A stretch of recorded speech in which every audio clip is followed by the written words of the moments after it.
പുതിയൊരു വീഡിയോയിലേക്ക് എല്ലാവർക്കും സ്വാഗതം. അപ്പോൾ നമ്മൾ അംശബന്ധവും അനുപാതവും എന്ന ടോപ്പിക്കാണ് ഡിസ്കസ് ചെയ്തുകൊണ്ടിരുന്നത്. അതിൻ്റെ അടുത്ത ഒരു പാർട്ട് വീഡിയോ ആയിട്ടാണ് നമ്മൾ ഇന്ന് വന്നിരിക്കുന്നത്. നോക്കാം. മോഡൽ 14ാമത്തെ മോഡലാണ് നമ്മൾ ഡിസ്കസ് ചെയ്യുന്നത്. ക്വസ്റ്റ്യൻ നോക്കിയേ. A is to B equal to 3 is to 5, B is to C equal to 8 is to 11 എങ്കിൽ A is to B is to C കണ്ടുപിടിക്കുക. ഓക്കെ, ഇതിൽ നമ്മൾ രണ്ട് മെത്തേഡാണ് പഠിക്കാൻ പോകുന്നത്. രണ്ടും എളുപ്പവഴിയാണ്. അപ്പോൾ നിങ്ങൾക്ക് ഇഷ്ടപ്പെട്ട ഏതാണോ, നിങ്ങൾക്ക് നന്നായി മനസ്സിലാകുന്ന ഏതാണോ ആ വഴി നിങ്ങൾ ചൂസ് ചെയ്യുക. അപ്പോൾ രണ്ട് രീതിയിൽ നമ്മൾ ഈ കണക്ക് ചെയ്തു നോക്കുന്നത്. ഓക്കെ, അപ്പോൾ നമ്മുടെ ക്വസ്റ്റ്യൻ പറഞ്ഞേക്കുന്നത് A is to B is to C കണ്ടുപിടിക്കുക എന്നുള്ളതാണ് നമ്മുടെ question. A is to B is to C കണ്ടുപിടിക്കുക എന്നുള്ളതാണ് ക്വസ്റ്റ്യൻ. നോക്കിയേ, A ഈസ് ടു B എഴുതാം. A ഈസ് ടു B എന്ന് പറയുന്നത് എത്ര കിട്ടി? 3 ഈസ് ടു 5 ആണ്. A ഈസ് ടു B എന്നുള്ളത് 3 ഈസ് ടു 5 ആണ്. B ഈസ് ടു C എന്നുള്ളത് 8 ഈസ് ടു 11 ആണ്. 8 ഈസ് ടു 11 ആണ്. അപ്പം A ഈസ് ടു B തന്നിട്ടുണ്ട് 3 ഈസ് ടു 11, 3 ഈസ് ടു 5 എന്ന് തന്നിട്ടുണ്ട്.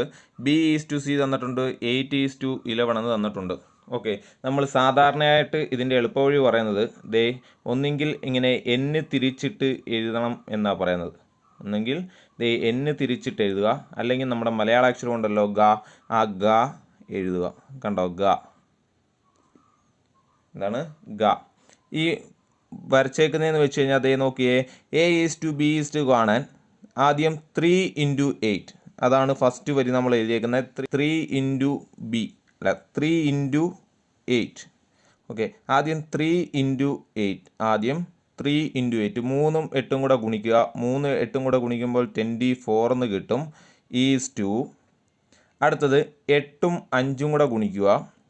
8 ഇൻറ്റു 5 40 ഈസ് ടു 5ഉം 11ഉം കൂടെ ഗുണിക്കുക. 5 ഇൻറ്റു 11 55. അതിനെയാണ് നമ്മളിത് ഇങ്ങനെ ഈ ചിഹ്നം ഉപയോഗിച്ച്, അല്ലെങ്കിൽ മലയാളത്തിൽ ഗ എന്നും, അല്ലെങ്കിൽ ഇംഗ്ലീഷിലെ n തിരിച്ചിടുന്നതിന് നമ്മൾ റെപ്രസെൻറ്റ് ചെയ്തെന്നും പറഞ്ഞത് ഇതാണ്. 3 ഇൻറ്റു 8 ആദ്യം ഗുണിക്കണം, അത് കഴിഞ്ഞ് 8 ഇൻറ്റു 5 ഗുണിക്കണം, അത് കഴിഞ്ഞ് 5 ഇൻറ്റു 11 ഗുണിക്കണം. മനസ്സിലായോ എന്താ പറഞ്ഞത്? നോക്കിയേ, 3 is to 5, 3 is to 5, 8 is to 11 ഇങ്ങനെ നമ്മൾ എഴുതിയിട്ട് എന്ത് ചെയ്യും? ആദ്യമേ 3 ഇൻറ്റു 8 ചെയ്യും, അത് കഴിഞ്ഞ് 8 ഇൻറ്റു 5 ചെയ്യും, അത് കഴിഞ്ഞ് 5 ഇൻറ്റു 11 ചെയ്യും. 3 into 8 24 is to 5 into 8 40 is to 5 into 11 55. അതിനെയാണ് നമ്മളിത് ഇങ്ങനെ റെപ്രസെൻറ്റ് ചെയ്തത്. അല്ലെങ്കിൽ ഇംഗ്ലീഷിൽ തിരിച്ചിട്ട എന്നോ അല്ലെങ്കിൽ ഗ, മലയാളാക്ഷരം ഗ എന്ന രീതിയിലോ റെപ്രസെൻറ്റ് ചെയ്യുന്നത്, എളുപ്പ വഴി കണ്ടുപിടിക്കുന്നത് ഇങ്ങനെയാണ്. ഇതാണ് നമ്മുടെ ഒന്നാമത്തെ മെത്തേഡ് എന്ന് പറയുന്നത്. അപ്പം നിങ്ങൾക്ക് ഒന്നാമത്തെ രീതിയിൽ ഇങ്ങനെ കണ്ടുപിടിക്കാം. ഇല്ലെങ്കിൽ ഇനി നമ്മൾ കണ്ടുപിടിക്കുന്നത് രണ്ടാമത്തെ മെത്തേഡാണ്. ഇത് രണ്ടും എളുപ്പ വഴികളാണ്, പെട്ടെന്ന് കണ്ടുപിടിക്കാനുള്ള മെത്തേഡാണ്. നിങ്ങൾക്ക് ഇതിൽ ഏതാണോ എളുപ്പമുള്ളത്, നിങ്ങൾക്ക് ഏതാണോ എളുപ്പമായിട്ട് തോന്നുന്നത് അത് ചെയ്യാം. ഓക്കെ, നോക്കാം. നമ്മുടെ ക്വസ്റ്റ്യൻ എന്ന് പറയുന്നത് A is to B is to C ആണ് കണ്ടുപിടിക്കേണ്ടത്. A is to B is to C ആണ് നമുക്ക് കണ്ടുപിടിക്കേണ്ടത്. ക്വസ്റ്റ്യൻ തന്നിട്ടുണ്ട് A ഈസ് ടു B എന്ന് പറയുന്നത് 3 ഈസ് ടു 5 ആണ് അല്ലേ. A ഈസ് ടു B എന്ന് പറയുന്നത് 3 ഈസ് ടു 5 ആണ്. ഇനി B ഈസ് ടു C നമുക്ക് 8 ഈസ് ടു 11 എന്ന് തന്നിട്ടുണ്ട്. 8 ഈസ് ടു 11 അല്ലേ. Bയുടെ നേരെ 8 എഴുതുന്നു, ദെൻ Cയുടെ നേരെ 11 എഴുതുന്നു. മനസ്സിലായോ? ആദ്യം നമുക്ക് തന്നേക്കുന്ന ക്വസ്റ്റ്യൻ തന്നേക്കുന്ന 3 ഈസ് ടു 5നെ ഞാൻ Aയ്ക്കും Bയ്ക്കും നേരെ എഴുതി. അടുത്ത B ഈസ് ടു 11 എന്നുള്ളത് Bയ്ക്കും Cയ്ക്കും നേരെ എഴുതി. ഇനി എന്ത് ചെയ്യണമെന്നറിയാമോ? ഇവിടെ നോക്കിയേ, ഇവിടെ ഇല്ലാത്ത ഭാഗങ്ങൾ നമ്മളൊന്ന് പൂരിപ്പിക്കണം. ഓക്കെ, ഇല്ലാത്ത ഭാഗങ്ങൾ എന്ത് ചെയ്യുക? ഒന്ന് പൂരിപ്പിക്കുക. നോക്കി, ഇവിടെ 5 കഴിഞ്ഞുള്ള ആദ്യത്തെ വരിയിൽ 5 കഴിഞ്ഞ് Cയുടെ അവിടെ യാതൊരൊന്നും കൊടുത്തിട്ടില്ല, ഒന്നും കൊടുത്തിട്ടില്ല. അതുകൊണ്ട് നമുക്ക് എന്ത് ചെയ്യാമെന്നറിയാമോ? ഇവിടെ കിടക്കുന്ന 5 ആ 5നെ തന്നെ ഇങ്ങോട്ടും എഴുതാം. എന്നുവെച്ചാൽ തൊട്ട് മുമ്പിൽ ആരാണോ ഉള്ളത് അയാളെ തന്നെ വീണ്ടും എഴുതുക. അപ്പോൾ ഇവിടെ തൊട്ട് മുമ്പിൽ 5 ആണുള്ളത്, ആ 5നെ എടുത്ത് ഞാൻ ഇങ്ങോട്ട് എഴുതി. ഇനി നോക്കിയേ, ഇവിടെ ഒരു വേക്കൻ്റ് ഉണ്ട് അല്ലേ, ഇവിടെ ഒരു മിസ്സിങ് ഉണ്ട്. അന്നേരം എന്ത് ചെയ്യണം? തൊട്ട് മുമ്പിലുള്ള ആരെയാണോ, അല്ലെങ്കിൽ അത് കഴിഞ്ഞു വരുന്നത് ആരെയാണോ അയാളെ എടുത്ത് അവിടെ തന്നെ എഴുതുക. അപ്പോൾ ഇവിടെ 8 ആയതുകൊണ്ട് നമ്മൾ എന്ത് ചെയ്തു? 8 തന്നെ ഇവിടെ എഴുതി. മനസ്സിലായോ? അപ്പോൾ നമുക്ക് 2 സ്പേസ് വേക്കൻ്റായിട്ട് വന്നു. ആ 2 സ്പേസിൽ നമ്മൾ എന്ത് ചെയ്തു? ഇവിടെ ഒരു സ്ഥാനം വേക്കൻ്റായിട്ട് വന്നു, ഇവിടെ ഒരു സ്ഥാനം വേക്കൻ്റായിട്ട് വന്നു. ഇവിടുത്തെ സ്ഥാനത്തിന് പകരം നമ്മൾ എന്ത് ചെയ്തു? അതിന് തൊട്ട് മുമ്പിലുള്ള ആളെ തന്നെ അവിടെ എഴുതി. ഇവിടെ തികയ്ക്കാൻ വേണ്ടി അതിന് മുമ്പുള്ള ആളെയും ഇവിടെ എഴുതി, അത് ശേഷമുള്ള ആളെയും നമ്മൾ അവിടെ എടുത്ത് എഴുതി. ഇനി എന്ത് ചെയ്യണം, ഇത് തമ്മിൽ ഞാൻ നേരെ ഗുണിച്ച് എഴുതുക. മനസ്സിലായോ? നോക്കിയേ, 3 × 8 നമുക്കറിയാം 24 ഈസ് ടു 5 × 8 നമുക്കറിയാം 40. ദെൻ 5 × 11 55. കണ്ടോ, ആൻസർ അത് തന്നെ കിട്ടിയില്ലേ? മനസ്സിലായോ? 24, 40, 55 നമ്മുടെ ഓപ്ഷൻ സി ആണ് കറക്റ്റ്. അപ്പോൾ രണ്ട് രീതിയും മനസ്സിലായല്ലോ. ഒന്ന് നേരെ എഴുതിയിട്ട് ഇംഗ്ലീഷിലെ എൻ എന്ന് പറയുന്ന ലെറ്റർ തിരിച്ചിട്ട് എഴുതുന്ന രീതിയിൽ എഴുതി ഗുണിക്കുക. അല്ലെങ്കിൽ എന്ത് ചെയ്യുക, A:B:C എയിൽ തന്നേക്കുന്നത് എഴുതുക, ബി തന്നേക്കുന്നത് എഴുതുക. അടുത്ത B:C എത്തി ബി തന്നേക്കുന്നത് എഴുതുക, സി തന്നേക്കുന്നത് എഴുതുക. അവിടെ വിട്ടുപോയ ഭാഗങ്ങൾ എന്ത് ചെയ്യുക, തൊട്ട് മുമ്പുള്ളതോ പിൻപുള്ളതോമായ സംഖ്യയായിട്ട് പൂരിപ്പിച്ചതിന് ശേഷം എല്ലാം നേരെ ഗുണിച്ചെഴുതുക. ഓക്കെ, അടുത്ത ക്വസ്റ്റ്യൻ നോക്കാം. ഇതേ നോക്കിയേ, A:B എന്ന് പറയുന്നത് 4:7 ആണ്. B:C എന്നുള്ളത് 5:9 ആണ്. എങ്കിൽ A:B:C കണ്ടുപിടിക്കുക. അപ്പോൾ രണ്ട് രീതി നമുക്ക് ചെയ്തു നോക്കാം. ആദ്യ രീതിയാണെങ്കിൽ എങ്ങനെ എഴുതും നമ്മൾ, A:B എങ്ങനെ എഴുതാം നമുക്ക്, 4:7. അടുത്തത് B:C അല്ലേ, B:C എത്രയാണ് തന്നേക്കുന്നത്, 5:9. ഇനി എങ്ങനെ എഴുതുമെന്നാണ് പറഞ്ഞത്, ഒന്നെങ്കിൽ ഇംഗ്ലീഷ് ലെറ്ററിങ് തിരിച്ച് എൻ എന്നുള്ള രീതി എഴുതുക, അല്ലെങ്കിൽ മലയാളത്തിലെ അക്ഷരമായ ഗ ഇങ്ങനെ എഴുതിയിട്ട് ആ ഒരു ലെവലിൽ നമ്മൾ എഴുതണം. നോക്കിയേ, ആദ്യം 4 × 5 20. അത് കഴിഞ്ഞിട്ട് 5 × 7 രണ്ടാമത്തെ വരെ അങ്ങനെയല്ലേ പോകുന്നത്, 5 × 7 35. അത് കഴിഞ്ഞ് 7 × 9 63. കണ്ടോ, ആൻസർ കിട്ടി. മനസ്സിലായോ? ഇനി രണ്ടാമത്തെ വഴി ഏതാ നമ്മൾ പറഞ്ഞത്, നമുക്ക് കണ്ടുപിടിക്കേണ്ട A:B:C എഴുതുക. എന്നിട്ട് നമ്മുടെ ക്വസ്റ്റ്യൻ ഏതൊക്കെയാണ് തന്നേക്കുന്നത്, A:B എന്ന് പറയുന്നത് 4:7 ആണ്. അപ്പോൾ A:Bക്ക് നേരെ 4:7 എന്ന് എഴുതി. അടുത്ത വരിയായിട്ട് B:C 5:9 എന്ന് പറഞ്ഞിട്ടുണ്ട്. B 5 ആണ്, 9 C ആണ് അല്ലേ. ഇനി എന്ത് ചെയ്യുക, ഇവിടെ ഇല്ലാത്ത ഭാഗങ്ങൾ, ഇവിടെ തരാത്ത ഭാഗങ്ങൾ എന്ത് ചെയ്യുക, പൂരിപ്പിക്കുക. എങ്ങനെയാണ് പൂരിപ്പിക്കുന്നത്, ഇവിടെ ഏത് ലെറ്റർ ഇട്ട് കൊടുക്കും, ഏത് നമ്പർ ഇട്ട് കൊടുക്കും, തൊട്ട് മുമ്പുള്ള നമ്പർ ഏതാണോ അതിട്ട് കൊടുത്തു. ഇവിടെയോ തൊട്ട് ശേഷം ഏതാണോ വരുന്നത് അയാളെ ഇട്ട് ഫില്ല് ചെയ്തു. എന്നിട്ട് നേരെ ഗുണിച്ച് ചെയ്തു. 5 × 4 20 is to 5 × 7 35 is to 9 × 7 63. Answer കിട്ടി. മനസ്സിലായോ? ഓക്കെ, അടുത്ത ക്വസ്റ്റ്യൻ ചെയ്യാം. ഇതേ നോക്കി, A:B എന്ന് പറയുന്നത് 6:11 ആണ്. 6:11 ആണ്. അടുത്ത B:C എന്ന് പറയുന്നത് 4:9 ആണ്. അങ്ങനെയാണെങ്കിൽ A:B:C എന്ത് ചെയ്യണം, ഇല്ലേ, ഇംഗ്ലീഷ് ലെറ്റർ തിരിച്ചെഴുതുന്ന ഇംഗ്ലീഷ് ലെറ്റർ. ദെൻ 6 × 4 24. 6 × 4 24. അത് കഴിഞ്ഞ് 4 × 11 44. അത് കഴിഞ്ഞ് 11 × 9 99. മനസ്സിലായോ? ഇനി മറ്റൊരു രീതി ചെയ്യുകയാണെങ്കിൽ എങ്ങനെ എഴുതാം നമുക്ക്, A:B:C ഇട്ട് കൊടുക്കാം. A എത്ര, 6 ആണ്. 6:11. A:B വരെ നമ്മൾ എന്ത് കൊടുത്തു, 6:11 എന്ന് കൊടുത്തു. അടുത്ത B:C എന്ത് കൊടുക്കണം, 4:9. തൊട്ട് താഴെയായിട്ട് 4:9 എന്ന് എഴുതി. എന്നിട്ട് വിട്ടുപോയ ഭാഗം പൂരിപ്പിക്കുക. ഇവിടെ എത്ര കൊടുക്കാം, നമുക്ക് 11 കൊടുക്കാം അല്ലേ. തൊട്ട് മുമ്പുള്ള നമ്പർ തന്നെ അവിടെ കൊടുക്കും. ഇവിടെ എത്ര കൊടുക്കും, 4 കൊടുക്കും.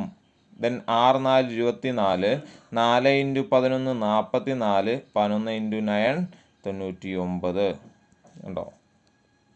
ഓക്കെ ആണല്ലോ. അടുത്ത ക്വസ്റ്റ്യൻ ചെയ്ത് നോക്കാം. ഓക്കെ, അടുത്ത മോഡൽ നോക്കാം. എന്താ അടുത്തത്, അടുത്ത ക്വസ്റ്റ്യൻ നോക്കിയേ. ക്വസ്റ്റ്യൻ ഒന്ന് ഞാൻ റിപ്പീറ്റ് ചെയ്ത് എഴുതുവാണ്. A = 3/4 × B. അതാണ് ഈ കൊടുത്തേക്കുന്നത്. A = 3/4 × B and B = 1/5 × C എങ്കിൽ A:B:C കാണുക. അപ്പം കഴിഞ്ഞ കണക്കിനകത്ത് നമ്മൾ A:B:C കാണണമെങ്കിൽ നമുക്ക് എന്ത് തന്നായിരുന്നു, A:B എന്താണെന്ന് തന്നായിരുന്നു. അത് കഴിഞ്ഞ് B:C എന്താണെന്ന് തന്നായിരുന്നു അല്ലേ. പക്ഷേ ഇവിടെ A:B തന്നിട്ടില്ല, B:C തന്നിട്ടില്ല. അതിന് പകരം എന്ത് കൊടുത്തേക്കുന്നു, A = 3/4 × B, B = 1/5 × C എന്ന് തന്നിട്ടുണ്ട്. ഓക്കെ, ഇവിടെ നോക്കിയേ, ഇവിടെ ഉള്ള ഈ B 3/4 കൂടെ ഗുണിച്ചിരിക്കുകയാണ് അല്ലേ, ഇൻറ്റു ചെയ്തിരിക്കുകയാണ്. ഈ ബിയെ ഞാൻ നേരെ ഇപ്പുറത്തേക്ക് കൊണ്ടുവരുന്നു. ബിയെ നേരെ ഇപ്പുറത്തേക്ക് കൊണ്ടുവരുന്നു. അന്നേരം ഇവിടെ ഗുണിച്ചേക്കുന്ന ബി ഈക്വൽ ടുവിൻ്റെ ഇപ്പുറത്തേക്ക് കൊണ്ടുവരുമ്പോൾ എന്താവും? ഡിവിഷൻ ആകും അല്ലേ? അപ്പോൾ നമുക്കിതിനെ A/B എന്ന് എഴുതാം. അപ്പോൾ A/B ഈക്വൽ ടു 3/4 എന്ന് എഴുതാം. മനസ്സിലായോ? അതേപോലെ ഇപ്പുറത്തെ സൈഡ് നോക്കിയേ, ഇവിടെ സി ഗുണിച്ചിരിക്കുകയാണ്. ആ സിയെ ഞാൻ ഈക്വൽ ടുവിൻ്റെ ഇപ്പുറത്തേക്ക് കൊണ്ടുവരുമ്പോൾ എന്താവും? ഡിവിഷൻ ആകും. അതുകൊണ്ട് എനിക്ക് ഇതിനെ B/C ഈക്വൽ ടു 1/5 എന്ന് എഴുതാം. മനസ്സിലായോ? ഇനി നമ്മൾ ഇൻട്രൊഡക്ഷൻ, റേഷ്യോയുടെ ഇൻട്രൊഡക്ഷൻ ഈ പറഞ്ഞായിരുന്നു. A/Bയെ നമുക്ക് എങ്ങനെ എഴുതാം? A/B എന്ന് എഴുതാം. A/B എങ്ങനെ എഴുതാം? A/B എന്ന് എഴുതാം. അങ്ങനെയാണെങ്കിൽ 3/4നെ നമുക്ക് 3:4 എന്ന് എഴുതാം. മനസ്സിലായോ? ഇനി അടുത്ത B/C എനിക്ക് എഴുതാം B/C എന്ന് എഴുതാം. അങ്ങനെയാണെങ്കിൽ 1/5നെ എനിക്ക് എഴുതാം 1:5 എന്ന് എഴുതാം. ഓക്കെ, ഇപ്പം നമുക്ക് ഏത് രൂപത്തിലേക്ക് കിട്ടി? A/B എന്താണെന്ന് കിട്ടി, B/C എന്താണെന്നും കിട്ടി. അപ്പം കഴിഞ്ഞ കണക്കിലേക്ക് വന്നല്ലോ. A/B എന്താണ്, B/C എന്താണെന്ന് മനസ്സിലായല്ലോ. എന്താണെന്ന് കിട്ടിയല്ലോ. നോക്കാം. A/B എന്ന് പറയുന്നത് എത്ര? 3/4. ദെൻ B/Cയെ നമുക്ക് എങ്ങനെ എഴുതാം? B/C 1:5. ഓക്കെ, ഇത് വെച്ച് നമുക്കിനി കഴിഞ്ഞ കണക്ക് ചെയ്ത പോലെ ചെയ്യാം. ഓക്കെ, നോക്കിക്കോ. ഓക്കെ, ഇവിടെ നമുക്ക് പറഞ്ഞു A/B എത്ര എന്ന് കിട്ടി? A/B 3:4 എന്ന് കിട്ടി. ദെൻ B/C 1:5 എന്ന് കിട്ടി അല്ലേ? ഇനി നമുക്ക് എന്ത് ചെയ്യാം? A/B/C കാണാം. ആദ്യമേ എന്ത് ചെയ്യും? 3 × 1 3, അത് കഴിഞ്ഞ് 1 × 4 4, 4 × 5 20 അല്ലേ? Answer A. മനസ്സിലായോ? അടുത്ത ക്വസ്റ്റ്യനിലേക്ക് പോവാം. A equal to 5/7. 5/7 into B. അപ്പോൾ A equal to 5/7 into B. ഇതിന് നമുക്ക് എങ്ങനെ എഴുതാം?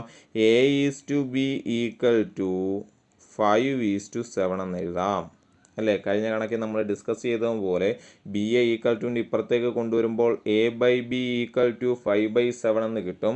A/Bയെ നമുക്ക് A/B എന്ന് എഴുതാം. അങ്ങനെയാണെങ്കിൽ 5/7നെ 5:7 എന്ന് എഴുതാം.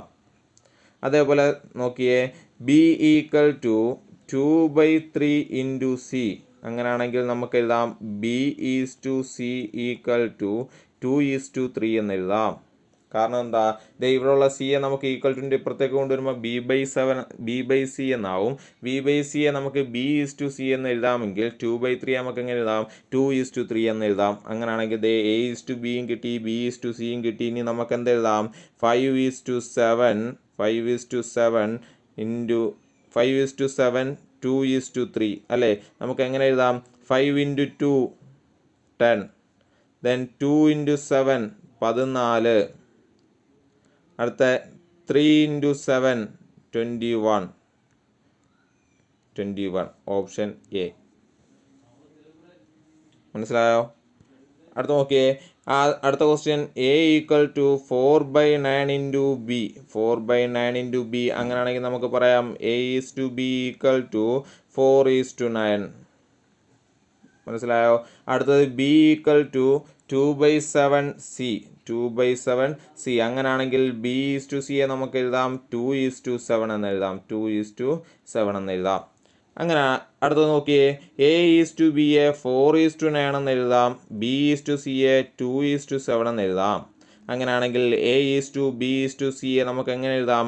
4 × 2 8, 2 × 9 18, 9 × 7 63. മനസ്സിലായോ? അപ്പോൾ ഈ മോഡൽ മനസ്സിലായല്ലോ. അടുത്ത മോഡൽ നോക്കാം. A/B എന്ന് പറയുന്നത് 7:5 ആണ്. അടുത്ത B/C എന്ന് പറയുന്നത് 8:9 ആണ്. നമ്മൾ ഇതുവരെ ഇങ്ങനെ തന്നിട്ട് നമ്മൾ എന്താ കണ്ടുപിടിച്ചുകൊണ്ടിരുന്നത്? A/B/C ആണ് കണ്ടുപിടിച്ചുകൊണ്ടിരുന്നത്. പക്ഷേ ഇവിടുത്തെ ക്വസ്റ്റ്യൻ A/B/C അല്ല കണ്ടുപിടിക്കേണ്ടത്. A/C എന്താണ് എന്നാണ് ക്വസ്റ്റ്യൻ. നോക്കാം. ഇങ്ങനെ ക്വസ്റ്റ്യൻ തരുവാണെങ്കിൽ A:C ആണ് കണ്ടുപിടിക്കേണ്ടെങ്കിൽ ആദ്യത്തെയും അവസാനത്തെയും റേഷ്യോസ് തമ്മിലാണ് കണ്ടുപിടിക്കേണ്ടെങ്കിൽ എന്ത് ചെയ്താൽ മതി? A:B നേരെ എഴുതുക, 7:5 എന്ന് എഴുതുക. A:B 7:5 എന്ന് എഴുതി. B:C 8:9 എന്ന് എഴുതി. 8:9 എന്ന് എഴുതി. ദെൻ A:C ആണ് നമുക്ക് കണ്ടുപിടിക്കേണ്ടെങ്കിൽ എന്ത് ചെയ്യുക? നേരെ ഗുണിച്ചെഴുതുക. നേരെ എന്ത് ചെയ്യുക? ഗുണിച്ചെഴുതുക. 7 × 8 56. 7 × 8 56. 9 × 5 45. മനസ്സിലായോ? അപ്പം എന്താ പറഞ്ഞത്? A:B തന്നു, B:C തന്നിട്ട് A:C ആണ് കാണാൻ ചോദിക്കുന്നതെങ്കിൽ എന്ത് ചെയ്യുക? അംശബന്ധം നേരെ എഴുതിയിട്ട് നേരെ ഗുണിച്ച് താഴേക്ക് എഴുതുക. അടുത്ത ക്വസ്റ്റ്യൻ നോക്കാം. നോക്കിയേ, A:B 3:4 ആണെങ്കിൽ B:C 7:9 ആണെങ്കിൽ A:C കണ്ടുപിടിക്കുക. A:C കണ്ടുപിടിക്കാൻ എളുപ്പവഴി എന്തുവാ? നമുക്ക് തന്നേക്കുന്ന അംശബന്ധം അതേപോലെ എഴുതുക. A:B എന്ന് പറയുന്നത് 3:4 ആണ്. B:C എന്ന് പറയുന്നത് 7:9 ആണെങ്കിൽ A:B കണ്ടുപിടിക്കാൻ എന്ത് ചെയ്താൽ മതി?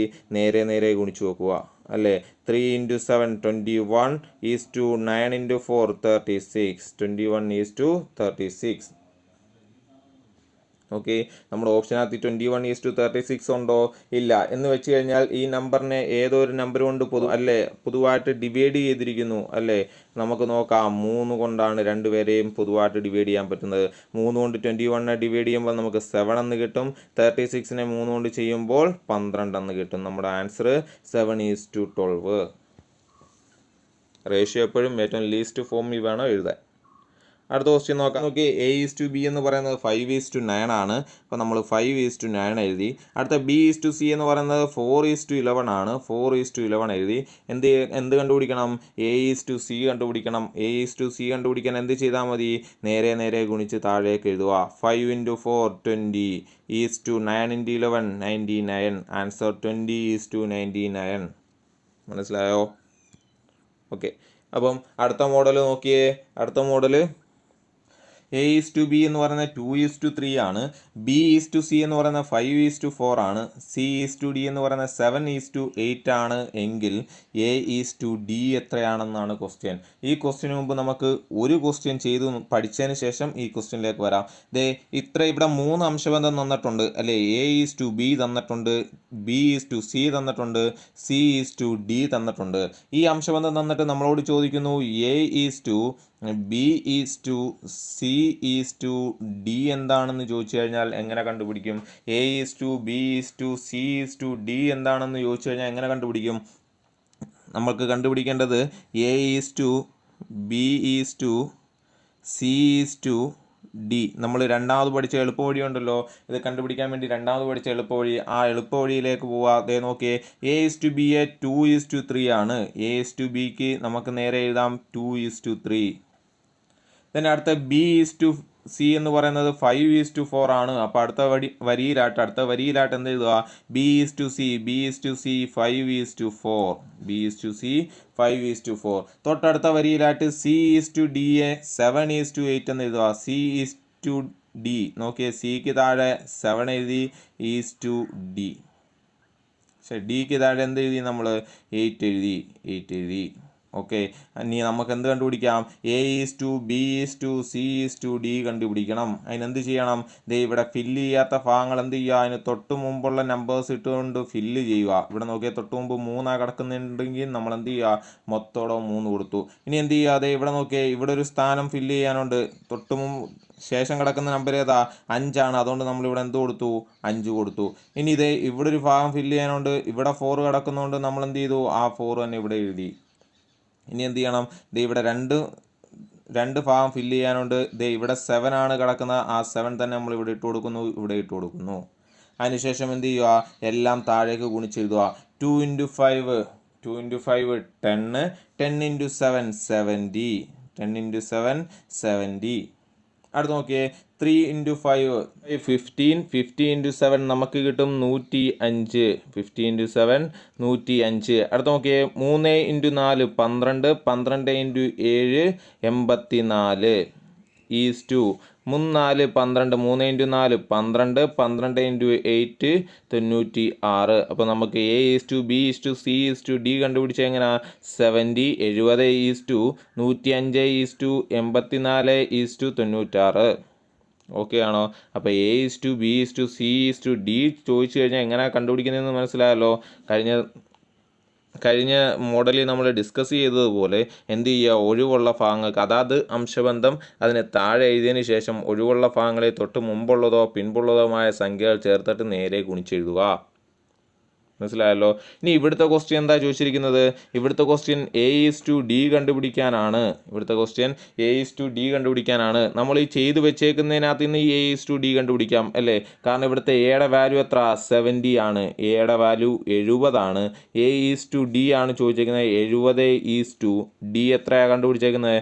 96. 70 ഈസ് ടു 96. ഇതാണ് ഇവിടുത്തെ ആൻസർ. ഇനി ഇതിനെ മറ്റൊരു രീതി ചെയ്യുന്നത് എങ്ങനെ? ഇതേ നോക്കിയേ, A ഈസ് ടു B തന്നിട്ടുണ്ട്, 2 ഈസ് ടു 3 എന്ന് തന്നിട്ടുണ്ട്, 2 ഈസ് ടു 3. അടുത്ത B is to C 5 is to 4 എന്ന് തന്നിട്ടുണ്ട്, 5 ഈസ് ടു 4.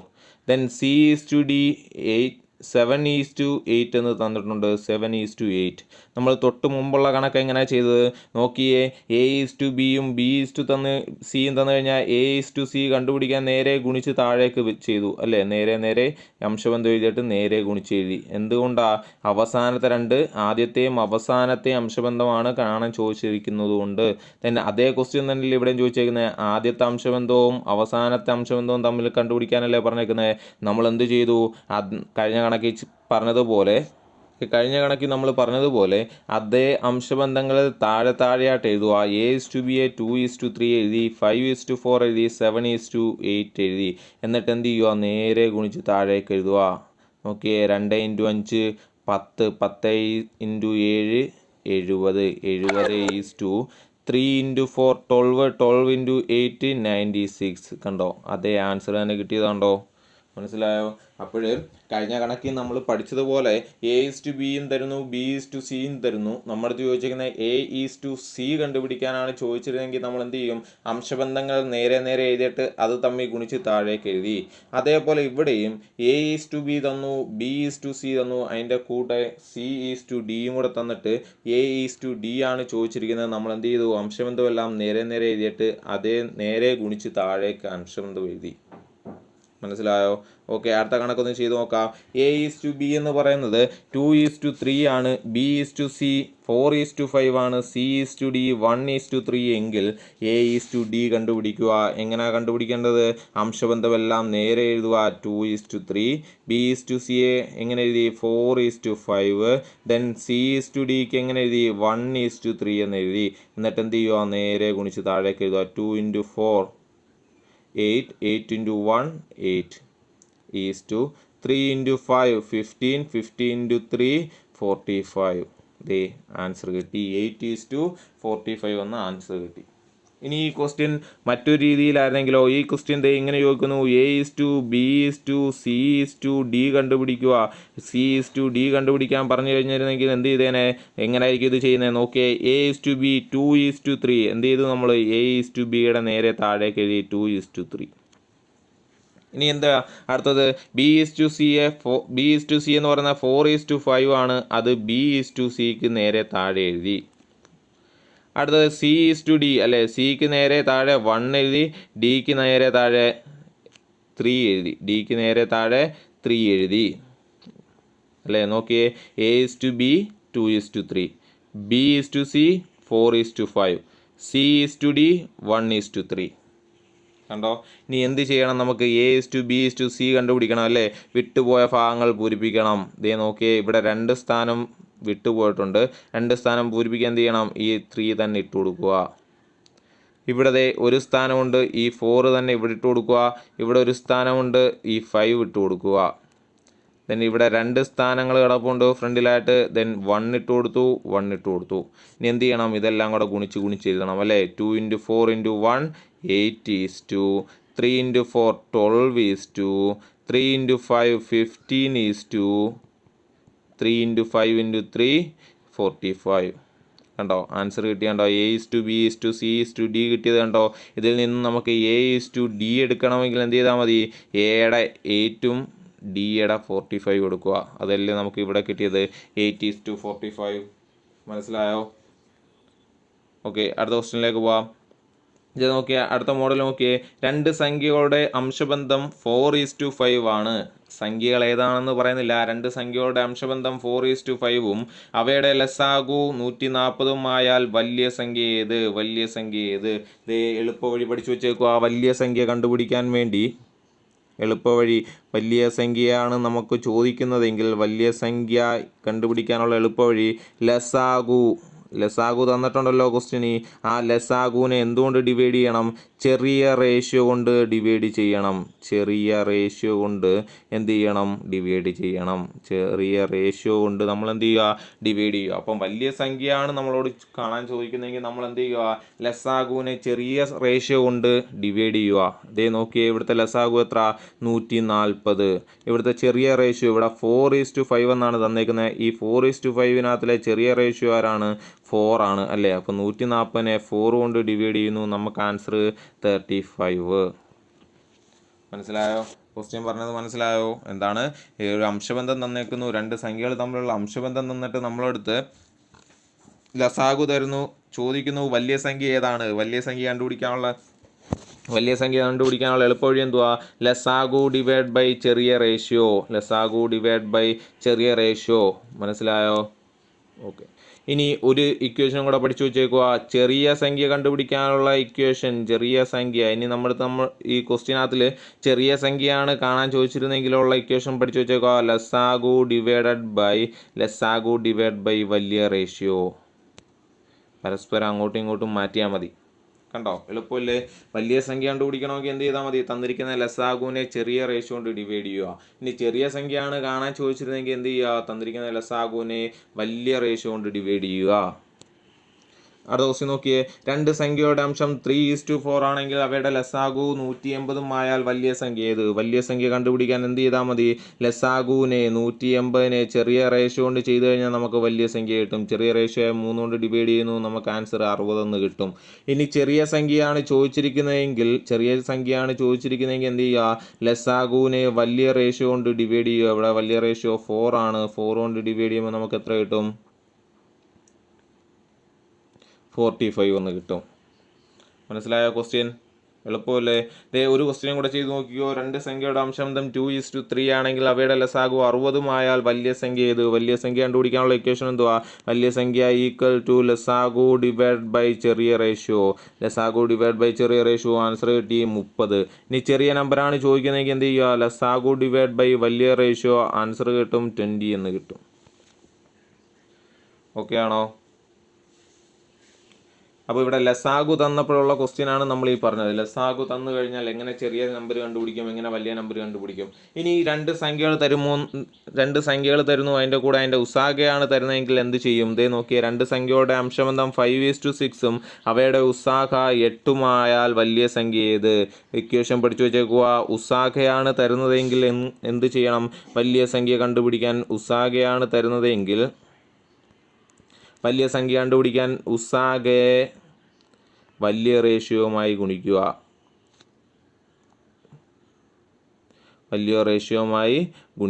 അപ്പം വലിയ സംഖ്യ കിട്ടണമെങ്കിൽ ഉസാഗയെ വലിയ റേഷ്യോ ആയിട്ട് ഗുണിക്കുക. അങ്ങനെയാണെങ്കിൽ ചെറിയ സംഖ്യ കിട്ടാൻ എന്ത് ചെയ്താൽ മതി? ചെറിയ സംഖ്യ കിട്ടണമെങ്കിൽ ഉസാഗയെ ചെറിയ റേഷ്യോ കൊണ്ട് ഗുണിക്കണം. മനസ്സിലായോ? വ്യത്യാസം മനസ്സിലായോ? മറ്റേ അടുത്ത് ലസാഗു ആണ് തന്നിരുന്നത്. കഴിഞ്ഞ ക്വസ്റ്റ്യനിൽ ലസാഗു ആണ് തന്നിരുന്നത്. ലസാഗു തന്നു കഴിഞ്ഞാൽ വലിയ സംഖ്യ കണ്ടുപിടിക്കാൻ എന്ത് ചെയ്താൽ മതി? ലസാഗു ഡിവൈഡ് ബൈ ചെറിയ റേഷ്യോ. ഇനി ചെറിയ നമ്പർ കണ്ടുപിടിക്കാൻ ലസാഗു ഡിവൈഡ് ബൈ വലിയ റേഷ്യോ. ഇനി ലസാഗുവിന് പകരം ഉസാഗയാണ് നമ്മുടെ ക്വസ്റ്റ്യനിൽ തരുന്നതെങ്കിൽ എന്ത് ചെയ്യുക? വലിയ സംഖ്യ കണ്ടുപിടിക്കണമെങ്കിൽ ഉസാഗ ഇൻറ്റു വലിയ റേഷ്യോ. ചെറിയ സംഖ്യയാണ് കണ്ടുപിടിക്കേണ്ടതെങ്കിൽ ഉസാഗ ഇൻറ്റു ചെറിയ റേഷ്യോ. ഈ ക്വസ്റ്റ്യൻ അനുസരിച്ച് നമുക്ക് വലിയ സംഖ്യ കണ്ടുപിടിക്കാം, ലാർജ് നമ്പർ കണ്ടുപിടിക്കാം, വലിയ നമ്പർ കണ്ടുപിടിക്കാം. നോക്കിയേ, ഉസാഗ എത്ര? 8 ആണ്. 8 ഇൻറ്റു വലിയ റേഷ്യോ നോക്കിയാൽ 5ഉം 6ഉം. ഇതിനകത്തിലെ വലിയ റേഷ്യോ 6 ആണ്. നമുക്കറിയാം 48. ഇനി ചെറിയ നമ്പറാണ് കണ്ടുപിടിക്കേണ്ടെങ്കിൽ നമുക്ക് എന്ത് ചെയ്യാം? ഉസാഗ ഇൻറ്റു ചെറിയ റേഷ്യോ 5 × 8 40 എന്ന് കിട്ടി. മനസ്സിലായോ? ഓക്കെ, അടുത്ത ക്വസ്റ്റ്യൻ ചെയ്ത് നോക്കാം. രണ്ട് സംഖ്യയുടെ അംശബന്ധം 3:5 അവയുടെ ഉസാഗ 12 വലിയ സംഖ്യ ഏത്? ഇവിടെ ഉസാഗയാണ് തന്നേക്കുന്നത്. ഉസാഗ തന്നു കഴിഞ്ഞാൽ വലിയ സംഖ്യ കണ്ടുപിടിക്കാൻ എന്ത് ചെയ്യണം? ഉസാഗ ഇൻറ്റു വലിയ റേഷ്യോ. ഉസാഗ ഇൻറ്റു വലിയ റേഷ്യോ. ഇവിടുത്തെ വലിയ റേഷ്യോ 5 ആണ്. 5. ആൻസർ 60 കിട്ടും. ആൻസർ 60 കിട്ടി. ഇനി ചെറിയ നമ്പറാണ് ചോദിച്ചിരുന്നെങ്കിൽ എന്ത് ചെയ്തേനെ? ഉസാഗ ഇൻറ്റു ചെറിയ റേഷ്യോ. ഉസാഗ ഇൻറ്റു ചെറിയ റേഷ്യോ നമുക്ക് കിട്ടും 36. മനസ്സിലായോ? അടുത്ത ക്വസ്റ്റ്യൻ നോക്കിയേ. രണ്ട് സംഖ്യയുടെ അംശബന്ധം 2:7 അവയുടെ ഉസാഗ 10 വലിയ സംഖ്യ ഏത്? ഇവിടെ നോക്കിയേ, ഉസാഗയാണ് തന്നിരിക്കുന്നത്. വലിയ സംഖ്യയാണ് കണ്ടുപിടിക്കുന്നതെങ്കിൽ എന്ത് ചെയ്യണം? ഉസാഗ ഇൻറ്റു ഉസാഗ 10 ഇൻറ്റു ഇതിനകത്തിലെ വലിയ റേഷ്യോ 7. ആൻസർ കിട്ടും 70. ഇനി ചെറിയ നമ്പറാണ് ചോദിച്ചിരിക്കുന്നതെങ്കിൽ എന്ത് ചെയ്യുക? ഉസാഗ ഇൻറ്റു ചെറിയ റേഷ്യോ. ചെറിയ റേഷ്യോ എത്ര? 2. ആൻസർ കിട്ടും 20. മനസ്സിലായോ? ഓക്കെ, ഇനി അടുത്ത ക്വസ്റ്റ്യൻ നോക്കിയേ. ഒരു ബാഗിൽ 7:4:4 എന്ന അംശബന്ധത്തിൽ 1 രൂപ 50 പൈസ 25 പൈസ നാണയങ്ങളുണ്ട്. ആകെ ആ ബാഗിൽ 20 രൂപയാണ് ഉള്ളതെങ്കിൽ 50 പൈസ നാണയങ്ങളുടെ എണ്ണം എത്രയാ? ക്വസ്റ്റ്യൻ എന്താ പറഞ്ഞത്? ഒരു ബാഗിൽ കുറേ നാണയങ്ങളുണ്ട്. ആ നാണയങ്ങൾ തമ്മിലുള്ള അംശബന്ധം 7:4:4 ആണ്. അതിൽ 1 രൂപയുണ്ട്, 50 പൈസയുണ്ട്, 25 പൈസയുണ്ട്. അങ്ങനെയാണെങ്കിൽ ആ ബാഗിൽ 200 രൂപയാണ് ഉള്ളതെങ്കിൽ 50 പൈസ നാണയങ്ങളുടെ എണ്ണം എത്ര? ഓക്കെ, അപ്പോൾ നമ്മുടെ ക്വസ്റ്റ്യൻ ആദ്യം നോക്കിയേ. ക്വസ്റ്റ്യൻ ആദ്യം റേഷ്യോ കണ്ടുപിടിക്കണം അല്ലേ? റേഷ്യോ എന്ന് പറയുന്നത് എന്തായിരുന്നു? തുടക്കത്തിൽ നമ്മൾ ഇൻട്രൊഡക്ഷൻ ആദ്യം പറഞ്ഞിട്ടുണ്ട്. റേഷ്യോ എന്ന് പറയുന്നത് ഒരേ യൂണിറ്റുള്ള സംഖ്യകളുടെ അനുപാതമാണ്. ഒരേ യൂണിറ്റുള്ള സംഖ്യകളുടെ ബന്ധമാണ് റേഷ്യോ എന്ന് പറയുന്നത്. ഒരേ യൂണിറ്റിലുള്ള സംഖ്യകളുടെ ബന്ധമാണ് റേഷ്യോ എന്ന് പറയുന്നത്. ഇവിടെ 1 രൂപ 50 പൈസ 25 പൈസ എന്നാണ് കൊടുത്തേക്കുന്നത്. 1 രൂപ 50 പൈസ 25 പൈസ. ഒന്നെങ്കിൽ എല്ലാത്തിനെയും നമുക്ക് രൂപയിലേക്ക് കൺവെർട്ട് ചെയ്യണം. റേഷ്യോ പറയുമ്പോൾ എല്ലാത്തിനെയും രൂപയിലേക്ക് കൺവെർട്ട് ചെയ്യുക, അല്ലെങ്കിൽ എല്ലാത്തിനെയും പൈസയിലേക്ക് കൺവെർട്ട് ചെയ്യണം. യൂണിറ്റ് സെയിം ആയിരിക്കണം. ഒന്നെങ്കിൽ എല്ലായിടവും രൂപയെന്ന് പറയണം. ഇവിടെ 1 രൂപയും ബാക്കി 2 പറഞ്ഞേക്കുന്ന പൈസയിലുമാണ്. ഒരെണ്ണം പറഞ്ഞേക്കുന്ന രൂപയിലും ബാക്കി 2 വരെ പറഞ്ഞേക്കുന്ന പൈസയിലുമാണ്. ഒന്നെങ്കിൽ നമുക്ക് എല്ലാവരെയും ഒരേ രീതിയിൽ പറയണം. ഒന്നെങ്കിൽ രൂപയിൽ പറയണം, അല്ലെങ്കിൽ പൈസയിൽ പറയണം. അപ്പോൾ ഇവിടെ തന്നേക്കുന്ന നമുക്കൊന്ന് എടുത്തെഴുതാം. നോക്കിയേ, ഇവിടെ തന്നേക്കുന്ന രൂപ എത്ര എണ്ണം ഉണ്ട്? 1 രൂപയുണ്ട്. രൂപ 1. ഇനി എത്ര പൈസയുണ്ട്? 50 പൈസ ഉണ്ട്. അതേപോലെ 25 പൈസയും ഉണ്ട്. 50 പൈസയും ഉണ്ട്, 25 പൈസയും ഉണ്ട്. ഇനി നമുക്ക് തന്നേക്കുന്ന റേഷ്യോ ഉണ്ടല്ലോ, റേഷ്യോ അതിന് നേരെ ഒന്ന് എടുത്ത് എഴുതിയേ. ഇവിടെ തന്നേക്കുന്ന റേഷ്യോ രൂപയുടെ റേഷ്യോ 7:4:4.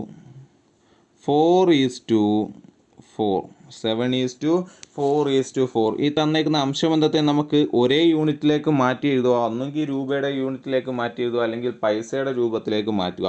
നമുക്ക് രൂപയുടെ യൂണിറ്റിലേക്ക് മാറ്റാം. എല്ലാവരെയും നമുക്ക് രൂപയുടെ രീതിയിൽ എഴുതാം. അങ്ങനെ എഴുതുവാണെങ്കിൽ നോക്കിയേ, ഇവിടെ 1 രൂപയുണ്ട് അല്ലേ? ഇവിടുത്തെ അംശബന്ധം എന്താവും? 1:7 ആകും. 1 രൂപയുണ്ട്, അതിൻ്റെ അംശബന്ധം 7 ആണെങ്കിൽ നമുക്ക് അതിനെ 7 എന്ന് എഴുതാം. ഇനി ഇവിടെ നോക്കിയേ, 50 പൈസയുണ്ട് അല്ലേ? 50 പൈസ എത്ര എണ്ണം ഉണ്ട്? 4 എണ്ണം ഉണ്ട്. എത്ര എണ്ണം ഉണ്ട്? 4 എണ്ണം ഉണ്ട്. 50 പൈസ.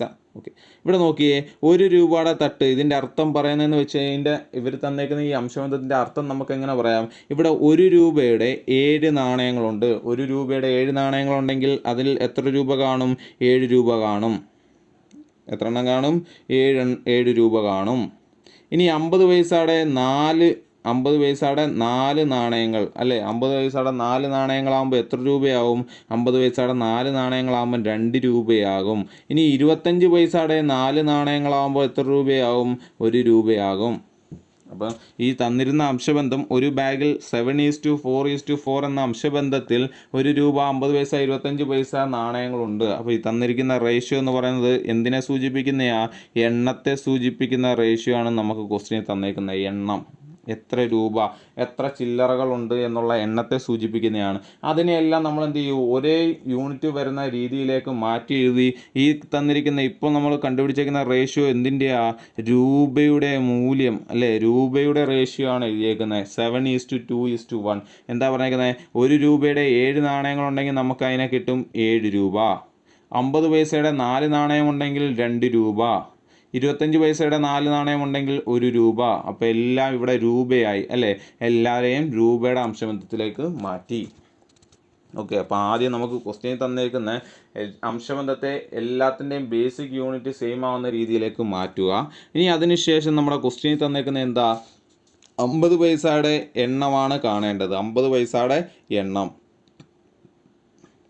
അപ്പോൾ നോക്കിയേ, 7:2:1.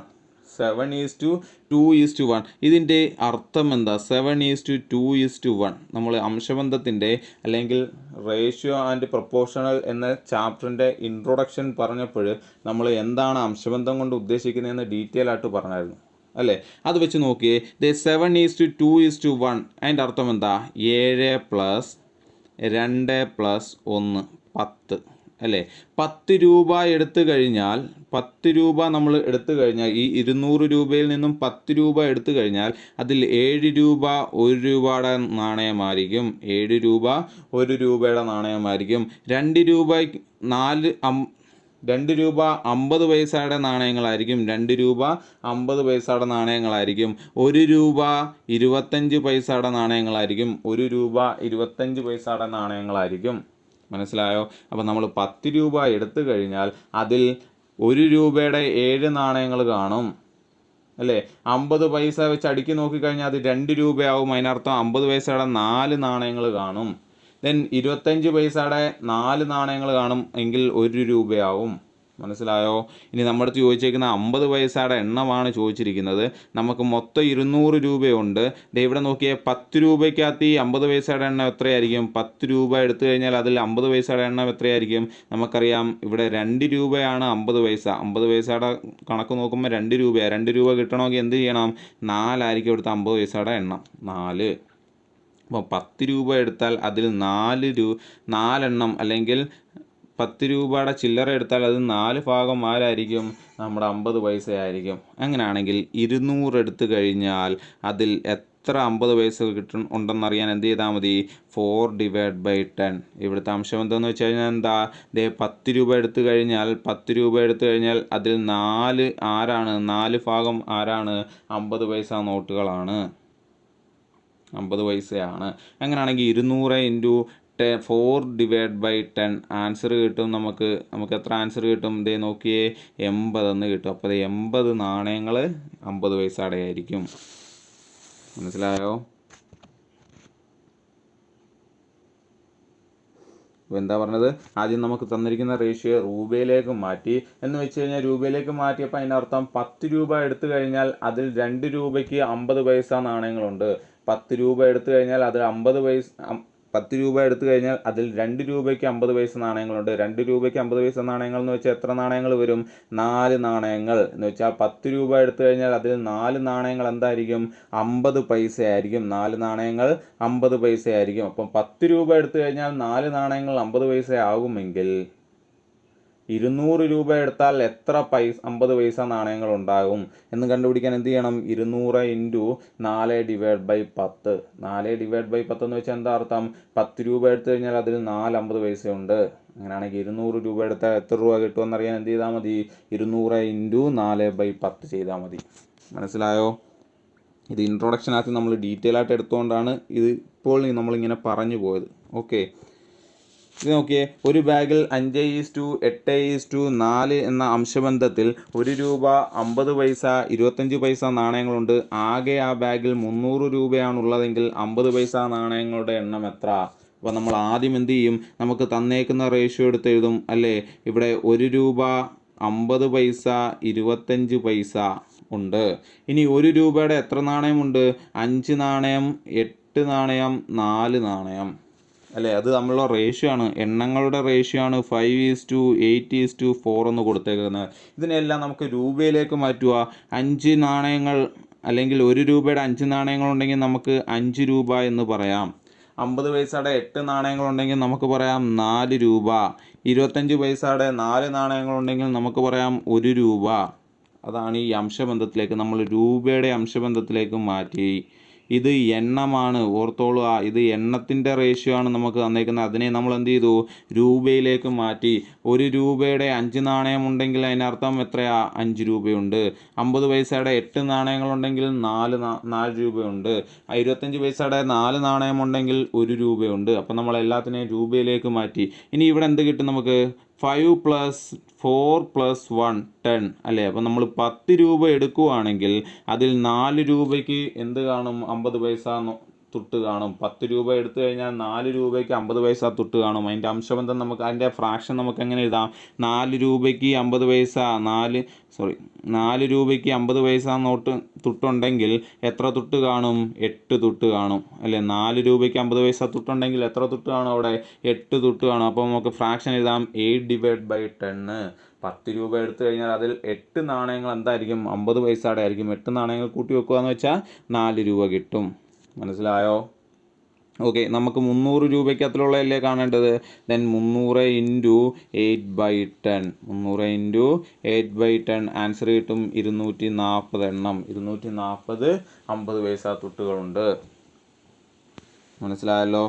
ഓക്കെ, അടുത്ത ക്വസ്റ്റ്യൻ ചെയ്ത് നോക്കാം. ഒരു ബാഗിൽ 7:2:8 എന്ന അംശബന്ധത്തിൽ 1 രൂപ 50 പൈസ 25 പൈസ തുട്ടുകളുണ്ട്. ഏത് അംശബന്ധത്തിലാണ്? 7:2:8 എന്ന അംശബന്ധത്തിൽ. അങ്ങനെയാണെങ്കിൽ അതിൽ എത്ര രൂപയുടെ അംശബന്ധം കാണും? രൂപ അംശബന്ധത്തിൽ പറയുകയാണെങ്കിൽ എന്ത് പറയാം നമുക്ക്? 1 രൂപയുടെ 7 നാണയമുണ്ടെങ്കിൽ 7 രൂപ. 50 പൈസയുടെ 2 നാണയമുണ്ടെങ്കിൽ 1 രൂപ. 25 പൈസയുടെ 8 നാണയങ്ങളുണ്ടെങ്കിൽ 2 രൂപ. ഓക്കെ, ഇവിടെ നോക്കിയേ, മൊത്തത്തിൽ 7 + 1 + 2 10 രൂപയുണ്ട്. 10 രൂപ എടുത്തു കഴിഞ്ഞാൽ അതിൽ 7 രൂപ ഒറ്റ രൂപയായിരിക്കും. 7 രൂപയുടെ 1 രൂപ നോട്ട് കാണും, 1 രൂപ തൊട്ട് കാണും. ദെൻ 50 പൈസയ്ക്ക് 1 രൂപ കാണും. 50 പൈസയ്ക്ക് 1 രൂപ എന്ന് വെച്ചാൽ എത്ര 50 പൈസ കാണും? 2 50 പൈസ കാണും. 2 50 പൈസ. അങ്ങനെയാണെങ്കിൽ ഇവിടുത്തെ ഫ്രാക്ഷൻ നമുക്ക് കിട്ടും 2/10. ഇവിടുത്തെ എണ്ണമാണ് എടുക്കുന്നത്, അത് ആലോചിച്ചോണം. 50 പൈസയുടെ എണ്ണമാണ് എടുക്കുന്നത്. നോക്കിയേ, 10 രൂപ എടുക്കുമ്പോൾ അത് 1 രൂപ 50 പൈസയുടെ ആയിരിക്കും. 1 രൂപ 50 പൈസയുടെ ആയിരിക്കും. 1 രൂപ എന്ന് പറയുന്നത് എത്ര 50 പൈസ ചേരുമ്പോഴാണ്? 2 50 പൈസ ചേരുന്നത്. അതാണ് നമ്മൾ 2/10. ഇനി എത്ര രൂപയിലാണ് നമുക്ക് കണ്ടുപിടിക്കേണ്ടത്? 300 രൂപയിലാണ് കണ്ടുപിടിക്കേണ്ടത്. ദെൻ 300 × 2/10 ആൻസർ കിട്ടും 60. 60 50 പൈസ തുട്ടുണ്ട്. മനസ്സിലായെന്ന് വിചാരിക്കുന്നു. അപ്പോൾ നമ്മൾ അത്യാവശ്യം നമ്മുടെ അംശബന്ധം അനുപാതവും എന്ന ടോപ്പിക്കിനകത്ത് ബേസ് ചെയ്തുള്ള പല മോഡൽ ക്വസ്റ്റ്യൻ, ഏകദേശം 20ഓളം മോഡൽ ക്വസ്റ്റ്യൻസും അതിൻ്റെ ഇരട്ടി ക്വസ്റ്റ്യൻസും നമ്മൾ ചെയ്തു കഴിഞ്ഞു. ഇതെല്ലാവരും വീഡിയോ കാണുക, മനസ്സിലാക്കുക. അടുത്ത വീഡിയോയിൽ നമ്മൾ RRBയിൽ ചോദിച്ചിട്ടുള്ള, റെയിൽവേയിൽ ചോദിച്ചിട്ടുള്ള എല്ലാ ക്വസ്റ്റ്യൻസും, ഈ ഒരു ടോപ്പിക്കുമായി ബന്ധപ്പെട്ട എല്ലാ ക്വസ്റ്റ്യൻസും ഒറ്റൊരു വീഡിയോ കൊണ്ട് നമ്മൾ ചെയ്തു തീർക്കുന്നതായിരിക്കും. അടുത്ത വീഡിയോ ആയിട്ട് കാണുന്നവരെ ബൈ.